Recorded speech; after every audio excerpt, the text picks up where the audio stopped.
Okay, now what we're going to do is we're going to look at case 2, where the population proportions have specific values in this chi-square test.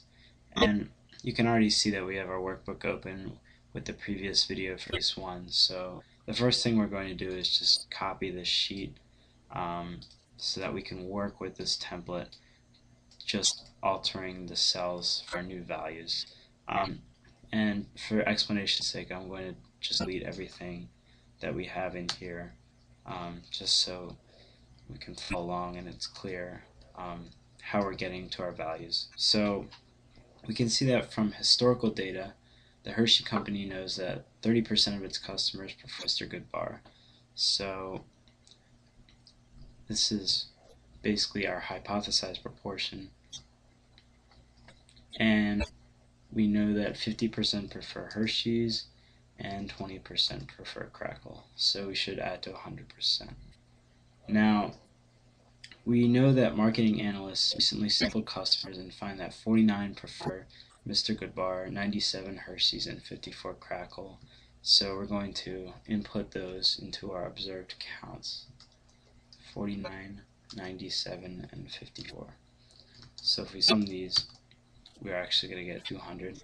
So we know that's our total for n. So what we can actually do down here is fill out 200 for n. Now we know for our expected counts to compute this, we're going to take our hypothesized proportion and multiply this by n.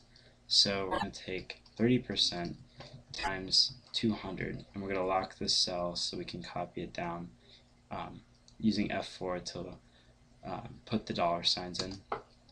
So we copy this down and just do some quick formatting. Just get it to 0 decimal places. So now we see that we're actually expected to have 60, 100, and 40, where we observed 49, 97, and 54.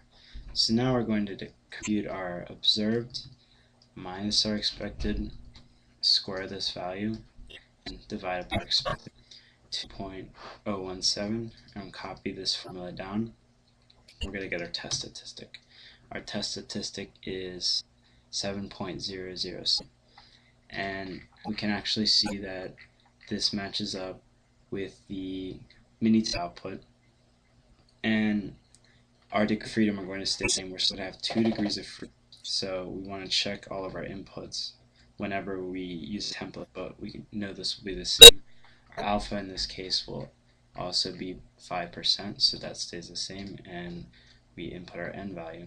So using the chi-dis formula, we actually have automatically computed the p-value already, and we know that the p-value is going to be 0.03009689. So we can round this off to 3 decimal places. Let's do 4. And you can check the Minitab output, and we know we match. So we have just completed the second part of this chi-square test.